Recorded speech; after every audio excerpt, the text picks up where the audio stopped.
Second hour of Citizen Extra live on Citizen TV. My name is Wahiga Mwaura. Of course, we have our panel in studio. I'll be introducing them shortly.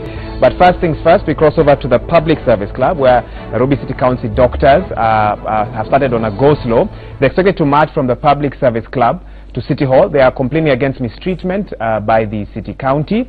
And to give us more details in regards to that, we cross over there immediately, where Wilkista Nyabwa is on standby. Wilkista, good morning. Many may not know that this was supposed to happen. Can you update us? Can you give us the genesis of where this go-slow started from? Good morning, Wahiga. We are indeed at the Public Service Club, where doctors from hospitals, public hospitals all across Nairobi have assembled, and they are actually scheduled. They have planned a march all the way from the Public Service Club all the way to County Hall in order to air their grievances. And we are now joined by Dr. Thuranira from KMPDU, the Nairobi branch, to just perhaps give us a bit of insight as to some of these issues that some of the grievances that they would like to air today. Thank you for joining us. Please tell us what is going on today. Why have you assembled here? What exactly are the issues, and where will you be marching to today?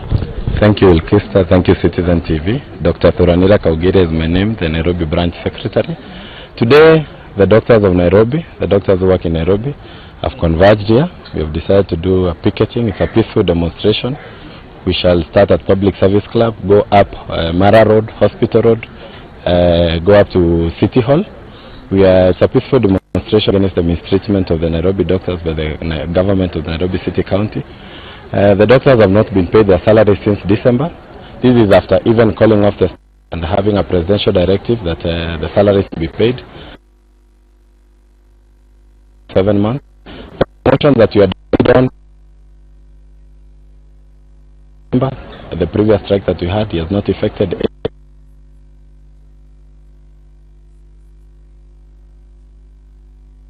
are never submitted. They have constantly been giving us promises that they have never. So we have decided today that we shall march to the offices and request for answers. Several correspondences from the KMPD office to the county offices to the administration of the Nairobi County government have gone unanswered. Just recently, when Dr. Robert Aisi, the county secretary, replied back my letter and said that can pay, won't pay. So he can pay, but he won't pay. There are no reasons attached to that. There are no explanations to what he has decided.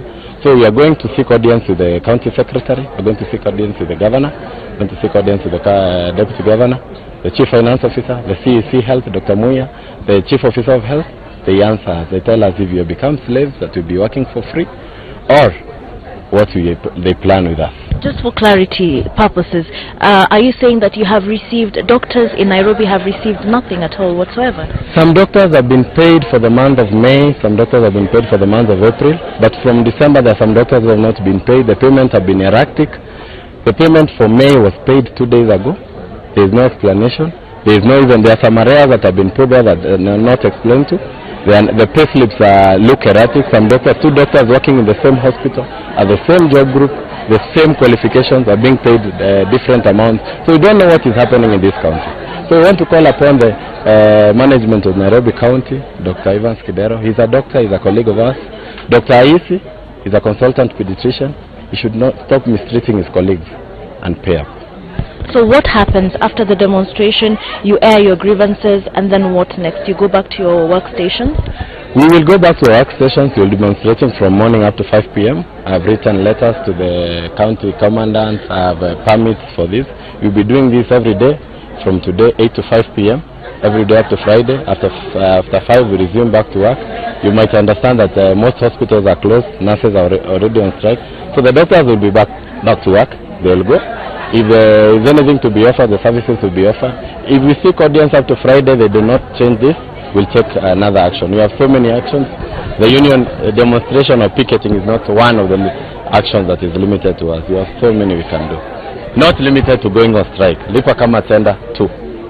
Yes. Essentially, if you're saying every day from 8 to 5 you'll be picketing, it means you will not be in hospital. And then what does this mean for the public hospitals where these doctors work? If they want normalcy, if His Excellency the Governor of Nairobi, Dr. Evans Kidero, if the Deputy Governor, if the county secretary, if the management of the county of Nairobi wants peace, they want normalcy, they should pay these doctors today. By the time we reach town, if that money has hit our banks, we'll be back to work. So it is time. We have been patient since December, sincerely. We can't be, some people have been evicted from their houses, some people cannot pay rent. I don't know what explanation will go tell your landlord that you're a doctor and you can't pay rent. I do not know. But they are busy there telling me can pay, won't pay. We will not do that. It's unfortunate. We have postponed this for long, correspondences since when even the national strike ended, March 14th. We have had several correspondences, meetings in offices. Those are 3 months. We have decided enough is enough. We cannot continue suffering. It's up to now that they have to pay up. And now we are going to demand for our pay. If he comes and addresses us and decides to pay today, we'll be back to work immediately. Thank you very much. That is Dr. Thuranira from the Nairobi chapter of KMPDU, just telling us why the doctors will be marching to the governor's offices today and about their grievances. Doctors here saying they have not been paid, saying while other counties have received their dues, some of the doctors in Nairobi have not received their dues, and doctors here saying that they will be picketing until they receive their money. This coming just 2 weeks after the nurses' strike began, meaning that the situation in public hospitals in Nairobi is likely to get worse. So we will just be following up on that. We will be following the doctors as they air their grievances and just trying to find out what the way forward is. Waihiga. Kista, for the benefit of Nairobi residents who are watching the program today, are you able to, do you have any indication of which hospitals are affected by these demonstrations? Well, these are doctors drawn from public hospitals around Nairobi, so hospitals such as Mama Lucy, Kibaki Hospital, and hospitals such as Mbagathi Hospital. These are just generally the doctors who serve public health facilities that have already been hit hard by the nurses' strike, and basically doctors have been keeping those facilities running to a large extent, and now doctors themselves saying that they have not been paid and that they will not be able to continue with normal activities until they receive their money. Waihiga. Well, Kista, with Kenyatta being a referral hospital, is it in operation? Do you have any information? We do not have information about that as yet, as a facility that will be affected, but we will just be fighting small facilities that may be affected by this course of action. Well, thank you so much, Okista. They're reporting from the Public Service Club, where doctors working under the Nairobi City County are demonstrating, and they say they'll carry this until they get paid. Their demonstration today will take them to City Hall, where they're hoping to have audience with the county secretary, the governor, the deputy governor, whoever will listen to them, because they say that they have not been paid since December for some of them. For others, it's haphazard payment. They're not quite sure when to predict. They are facing a lot of challenges in regards to that, because they're not able to predict when they'll get their money, thus they can't fulfill their obligations. And for now, they are saying we will carry out these demonstrations until we get a way forward. Now, to help me talk about the current health crisis that we find ourselves in, bearing in mind the nurses' strike is also in the third week countrywide, Joy Mdivo still remains here with us in studio. I don't want to say welcome. Stay with us. David Osiani, public policy consultant, welcome to the show. Thank you. And Sandra Ochola, governance analyst, also welcome to the show. Thank you. Right. Well, was any of you aware, of course, that Nairobi City Council doctors are going through such a situation? Because I'm sure when we put that on the screen, many would have thought we are still talking about the nurses' strike. And David, we could start with you. No, I wasn't. I'm actually shocked. You see, trouble is whenever such strikes happen, the most affected people are the lowly, the lower cadre, who absolutely need the services of these doctors and nurses. So it doesn't help when the person in charge hasn't ensured that doctors are paid. I think it's bad optics. I really hope that they can get this resolved. It doesn't look too good. Nurses are on strike. The doctors who are kind of standing in, who are overwhelmed, as it were, are trying to do their job. Then they wake up, they are not yet paid. What do you then explain to people? We'll have to watch people die. Recently, we've seen Mathare Hospital. The nurses just went and released all the patients to the streets. That's how endangering it is for us. So I hope it gets resolved quickly. Sandra, your thoughts, even as Thuranira Kaugiria, Nairobi Branch Secretary, KMPDU, talked about why they are going on these demonstrations, what their motive is, and how long they intend to keep this up until they get what they want. What were your thoughts as you listened to that interview? Before we came on board, I was mentioning to David that this whole process is becoming extremely tiring, especially because it's something that doesn't seem to be going away, yet it's a very critical service that, as is rightly said, most of those affected are the lonely and the poor, the disadvantaged, who benefit largely from public services. So my thinking is there is need for leadership on this matter, a leadership that is decisive, a leadership that is able to make decisions that will bring an end to this chaos once and for all, because you can't continue like this. And I think I said this earlier, that regardless of which regime is in power or comes to power next, it's important that we focus on revitalizing our health sector, because the issues we are seeing now, they are not issues that arose a few weeks ago. These are issues that we've had, systematic issues, or systemic issues for that matter, that we've had for ages. And so it requires a total overhaul, and it requires an individual or a ministry or a leadership that is capable of seeing beyond the short-term measures that we've been giving the doctors and the public at large. Joy, governors have faced a challenge this year with a cash crunch or cash crisis in the counties. We know that Parliament and Senate were unable to find a way forward on the Division of Revenue Bill, and this delayed money to the counties.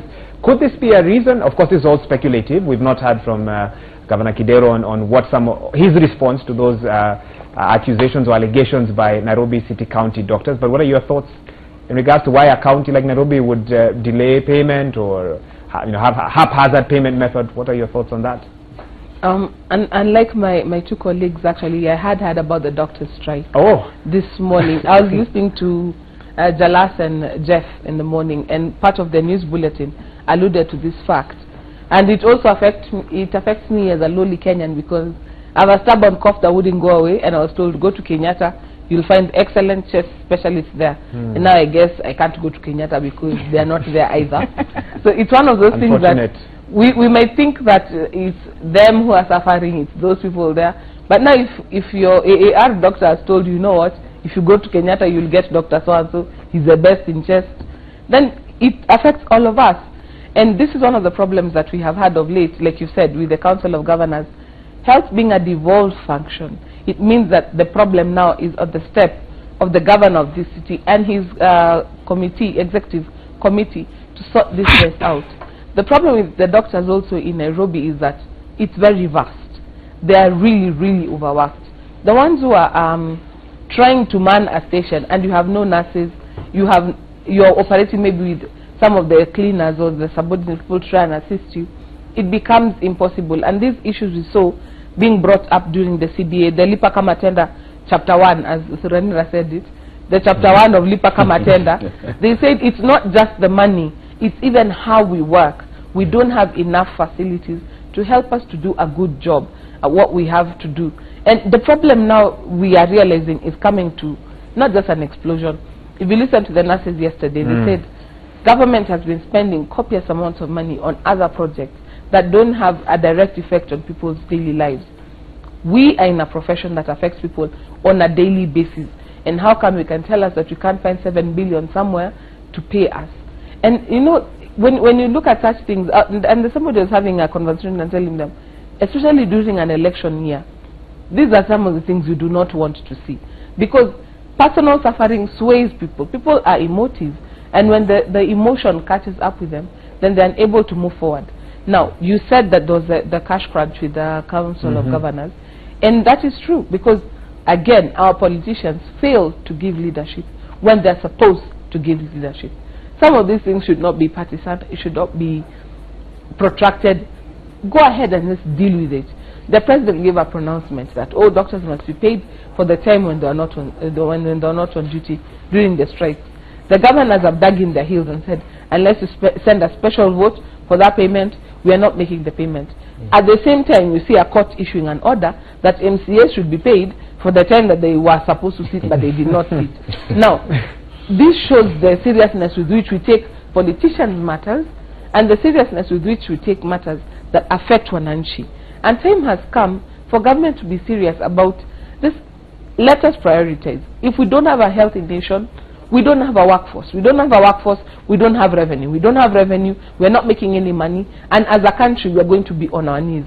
So health is critical, and national government must work with county government to ensure that health is delivered untimeously so and effectively so. David, I'm sure you'll want to respond to what Joy has said, but in addition, let me ask you, is there a danger that doctors in other counties who may not be seeing eye to eye with their county governments could also see, look at what's happening in Nairobi, it's being broadcast in the media, these guys might get their way, why don't we also do the same thing, which would now paralyze the country effectively because nurses on strike, doctors on strike, you know, we're back to December. Your thoughts? Well, that's how unionism works. Unionism is predicated on the principle of collective, collective push. So then if the doctors in Nairobi are not paid, what will happen is that the union leaders will tell the other doctors countrywide that these people are not going to take us seriously until you join us. And usually that's what jolts the government to come up and say, oh, all right, we're going to resolve this. And this is both at a county level and also a national level, just as Joy has explained later as she was finishing. The national government has to give money to be paid for the time these people didn't work. The governors are saying, we do not have it. The national government is sitting pretty. We wouldn't be able to really tell them where is the problem. Is it the national government that has not brought the cash to the county government for execution, for payment? Or is it the county CEC for health who's sleeping on the job? The bottom line is this needs to be resolved. It's not good. It looks ugly. It's just much more agitating, and it makes guys angry. We are dealing with UNGA. Then you're telling us that if we fall sick, we can't come to hospital and be treated. Our nurses are on strike. The food prices are on a high. Employment rates, guys have been jobless, rendered jobless in the recent past. How much more would we want, and when do we get this to an end? It has to end. It has to end. Let me read an SMS here from someone who's watching the show. You don't tell us your name, but you say county governments should be run by professionals, not politicians, to avoid the mess in the health sector. Sandra, do you agree with what they're saying? They don't give us their name or where they are texting us from. I do agree to some extent, though. True, an institution is as good as those who run it. But then that statement, from my perspective, cannot be taken at face value, because you still find even the professionals being dragged into these messes. They become politicized, or they become political for that matter, and they also participate in the politicization of the process. And just because you have a professional doesn't mean you have someone who's committed and has a bigger vision for your needs and for your country and for the institution he or she deals with. So I think moving forward, just like I said again, it's important. There's need for an overhaul of that system, and that will require, like he's rightly said, looking into the professionals who've been appointed to address these issues. Are they individuals who are able to deliver? And even if they're not able to deliver at a personal level, are there systems and structures that can enable them, or rather to hold them accountable in their initiatives? And I say this based on the issues that arose with the Ministry of Health, where you had squabbles between the cabinet secretary and the so it's really not a nice image. So that even if the people are truly committed and had a big ideal towards improving our health service delivery, but then you find issues between or within the ministry itself, of course it goes to affect how the government meets its objectives. Joy, do you think it was a mistake to devolve health services to the counties? I do think it was a mistake. You don't even need to think about it. No, that is something that, by the way, I think was a grave error. And the grave error is in trying to have county governments manage health in terms of, let's say, the dispensaries or the whatnot, running the clinics. That one would have worked. But when we brought even the large referral hospitals, the level 5s under the county government, was a mistake. Let me juxtapose that with what we have with the teachers. The teachers remained as part of the group of professionals that are paid by the exchequer, even though they are still working and managed in the various counties, apart from the early childhood classes, the ECD classes. Now, what has happened is, not only are they able to effectively negotiate with government and be able to agree on something, government is able to honor the negotiations because it's national government that's dealing with it. Now, education being a critical component is one of those things where it has to be seamless. This has to go on. The reason why this is protracted is because you want CS Mailu to be dealing with the doctors, but at the same time, you want Governor Kidero to be dealing with the doctors. So it becomes a game of, it's not me, it's not me, it's not me, it's not me. Passing the buck, in the the middle, blame. The doctors are suffering. The patients are suffering. Yes, sorry. exactly. Let me give you just a snippet of what happened after Department Chapter 1. Kenya, from that time to this, even after the strike was called off, because the CBA was not signed and was still another promise, do you know that 25% of our doctors opted to not go back to work, even after the strike was called off? That they decided they're going to ply their trade elsewhere. You have those statistics. I was having a conversation with somebody from KMPDU, and he said, yes, there's some of our colleagues who decided, you know what, go back to this same old shenanigans with no firm word. I'm not doing this again. And they opted out of the service. As we speak, the talks that they were having with doctors to come from Tanzania have also fallen through. I have word, which I cannot be cross-examined on because it was a casual conversation, that the government is trying to negotiate with other jurisdictions to see if we can get doctors from there. Put this in context. If right now you apply to the government of Canada that you want to relocate from Kenya, and you show them that you have a valid degree and you're well qualified as a doctor or a surgeon, they will not think twice about giving you not just a visa. You have the option of taking up citizenship, and they'll relocate you and your family with full benefits to become a Canadian citizen. Why? The investment in training one doctor is so huge that this is one of those resources, if you let it drain away, the country suffers even fiscally, because the government pays a lot to have doctors trained, and many of the doctors, their post-grad studies are usually paid for by the government. I personally know of somebody who opted to pay the government. You know, they bond you for 3 years. He looked for money from some circle somewhere, paid the government off so that he doesn't have to go back and finish out his 3 years. Quote, a free agent. He was totally fed up with this situation. Now, when the government treats something like health as a devolved function, it diminishes the importance and the critical nature. Like I said, if you don't have a healthy nation, you don't have a workforce. And people are the country's greatest human resource, is the greatest asset for any country. David, so I'd like to see leadership David disagrees with you. I want to hear why. I disagree with Joy, because the problem is the types of government that are in place. Even if we were to return this whole thing, you know, as it were, Joy must understand that the health sector is not entirely devolved. There are bits of it that are still run by the national government. That's why, you know, in terms of even payment, and that's why some of these agreements have to be done by PS Moraguri and, you know, the CS Mailu. We must accept that when we have a government that's insensitive to the plight of its people, that allows some of these things to go on, then it's primarily a problem. Are you talking about national government or council? Yes, of the national government.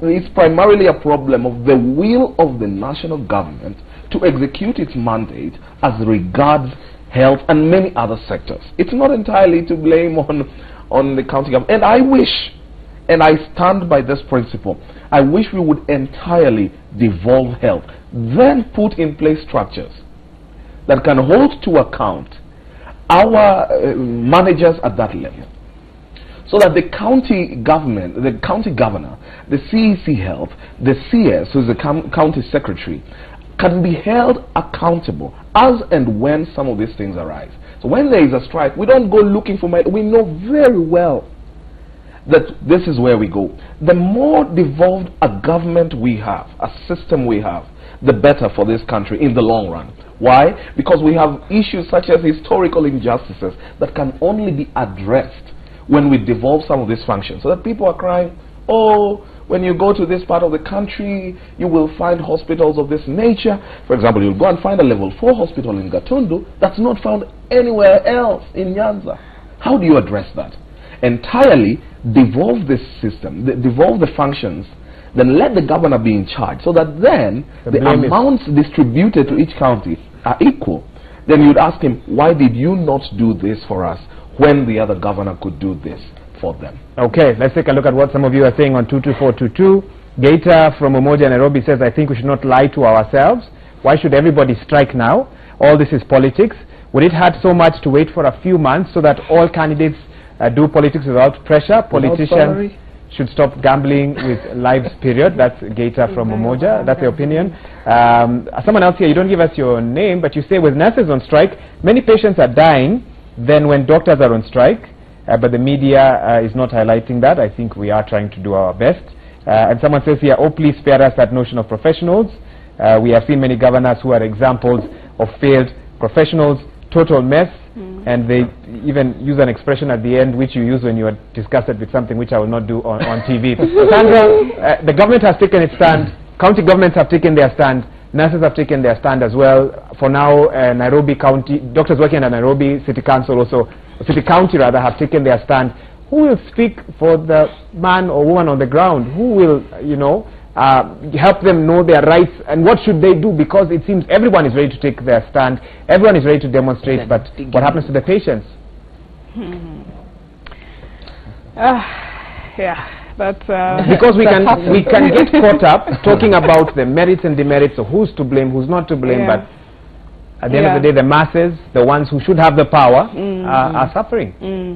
One of the ways they say that citizens are able to exercise their power is when they go for elections, and you realize in certain circumstances that's how they say that this is what we want and this is what we expect, but we've not gotten it, and so this is the best way we know how to address the issue. But the problem with that is, even from the statement you just read, is that we run the risk of politicizing the issue further than we already have, because now anyone who's talking about it is seen to be either supporting a particular side of the political divide or speaking against one side of the divide. So just like I said earlier, the issues within the health sector, they are not recent issues. You have issues of financing, which ideally even our regional instruments like the Abuja Declaration requires that we have enough funding for the health sector. That has not been happening for years. It's not a recent phenomenon that we don't have enough doctors. It's not a recent phenomenon that most of our medical facilities are understaffed and under-resourced. And so if we are going to deal with this issue as though it's a one-off issue, it's been what now, about 6-7 months, and then after the elections we forget about it, then the citizens lose in the long run. And so my perspective would be to create structures, especially at the local level, and touching on those who are most affected. And I think carrying out audits at all levels of which institutions are most affected, how many people are affected, carrying out documentation so that to ensure that we have a trail of incidences that have taken place, and having open and genuine discussions on the issues that we are facing to ensure that we are addressing our health issues within the health sector in a holistic, genuine and visionary manner. Thank you so much, Sandra, for that. I think we put this matter to rest for now, but what we can let you know is that after talking with our reporter, Wilkista at the Public Service Club, doctors are now marching to, Nairobi City County doctors are marching to City Hall to demand their dues.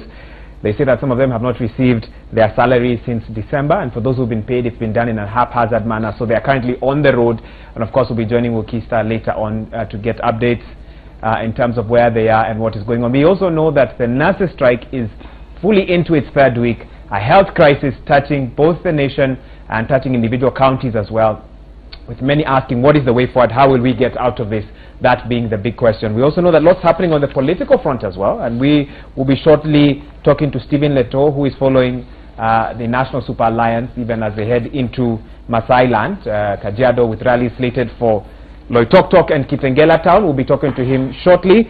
We'll also be talking about IBC matters, 48 days and counting to the August 8th polls.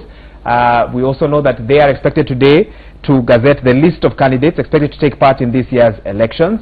And of course, we'll be letting you know about that. And talking about those who are unopposed, what will happen to them? Can we say that they've pretty much won, and so forth?